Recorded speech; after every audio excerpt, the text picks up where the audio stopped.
Dummy নির্বাচন বর্জন ও অসহযোগ আন্দোলনের ডাকে ময়মনসিংহের ত্রিশালে বিএনপি লিফলেট বিতরণ করেছেন।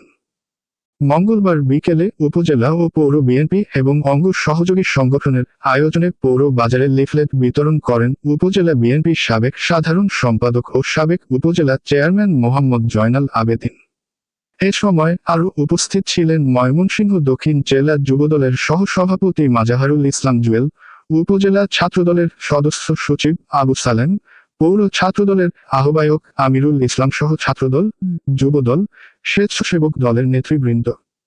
এ সময় উপজেলা বিএনপির সাবেক সাধারণ সম্পাদক ও সাবেক উপজেলা চেয়ারম্যান মোহাম্মদ জয়নাল আবেদিন বলেন, গত 15 বছর ধরে বিনা ভোটে ক্ষমতাসীন আওয়ামী লীগ সরকার সীমাহীন দুর্নীতি, অনাচার, নির্যাতন ও অপশাসন চালিয়ে বাংলাদেশকে ধ্বংসের মুখে ঠেলে দিয়ে স্বৈরশাসক কায়েম করেছে।